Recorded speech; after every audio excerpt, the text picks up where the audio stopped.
ನಮಸ್ಕಾರ.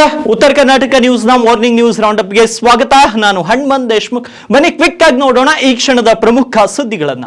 ಭಾರತೀಯ ಷೇರು ಮಾರುಕಟ್ಟೆಯು ಶುಕ್ರವಾರ ಕುಸಿತದಿಂದ ಆರಂಭವಾಗಿದೆ. ಬಿಎಸ್ಸಿ ಸೆನ್ಸೆಕ್ಸ್ ಸೂಚಕವು 233 ಪಾಯಿಂಟ್ಸ್ ಅಥವಾ 0.28% ಏರಿಕೆಗೊಂಡು 82,297 ಮಾರ್ಕ್ ನಲ್ಲಿ ತೆರೆದಿದೆ. ಇನ್ನು ನಿಫ್ಟಿ ಸೂಚಕವು 62.75 ಪಾಯಿಂಟ್ಸ್ ಅಥವಾ 0.25% ಇಳಿಕೆಗೊಂಡು 24,099 ಮಾರ್ಕ್ ನಲ್ಲಿ ವಹಿವಾಟನ್ನು ನಡೆಸಿದೆ. ದಿನದ ಆರಂಭಿಕ ವಹಿವಾಟಿನಲ್ಲಿ 372 ಷೇರುಗಳು ಏರಿಕೆಗೊಂಡಿದ್ದು 155 ಷೇರುಗಳು ಕುಸಿದಿವೆ ಹಾಗೂ 42 ಷೇರುಗಳ ಮೌಲ್ಯದಲ್ಲಿ ಯಾವುದೇ ಬದಲಾವಣೆ ಆಗಿಲ್ಲ. ಶುಕ್ರವಾರ ಷೇರುಪೇಟೆ ತೆರೆಯುವ ಮುನ್ನವೇ ಕೆಲವು ಸ್ಟಾಕ್ಗಳು ಸುದ್ದಿಯಲ್ಲಿದ್ದವು. ಇವತ್ತಿನ ಟಾಪ್ ಗೇನರ್ಸ್ ಮತ್ತು ಟಾಪ್ ಲೂಸರ್ಸ್ ಗಳನ್ನ ನೋಡೋದಾದ್ರೆ Bajaj Finserv, Coal India, Bajaj finance, Bharat electronics, NTPC, Bajaj auto ನಿಫ್ಟಿಯ ಟಾಪ್ ಗೇನರ್ಗಳಾಗಿವೆ ಮತ್ತು Bharti Airtel, SBI, IndusInd bank ಮತ್ತು ಇನ್ಫೋಸಿಸ್, ಡಾಕ್ಟರ್ ರೆಡ್ಡಿ ಲ್ಯಾಬ್ಸ್ ಷೇರುಗಳು ಕುಸಿದಿವೆ. ಇನ್ನು ಸೆನ್ಸೆಕ್ಸ್ ನ 30 ಷೇರುಗಳಲ್ಲಿ 18 ಷೇರುಗಳು ಕುಸಿತ ಕಂಡ್ರೆ 12 ಷೇರುಗಳು ಏರಿಕೆಯನ್ನು ಕಂಡಿವೆ. ಇಂದು ಬ್ಯಾಂಕಿಂಗ್, ಆಟೋ ಮತ್ತು ಐಟಿ ಷೇರುಗಳು ದೊಡ್ಡ ಕುಸಿತವನ್ನು ಕಂಡಿವೆ. ಇಂಧನ ಮತ್ತು ಹಣಕಾಸು ಷೇರುಗಳು ಬಲವಾಗಿ ವಹಿವಾಟನ್ನು ನಡೆಸುತ್ತಿವೆ. ಇನ್ನು ಏಷ್ಯಾದ ಮಾರುಕಟ್ಟೆಯನ್ನ ನೋಡೋದಾದ್ರೆ ಏಷ್ಯಾ ಮಾರುಕಟ್ಟೆಗಳಲ್ಲಿ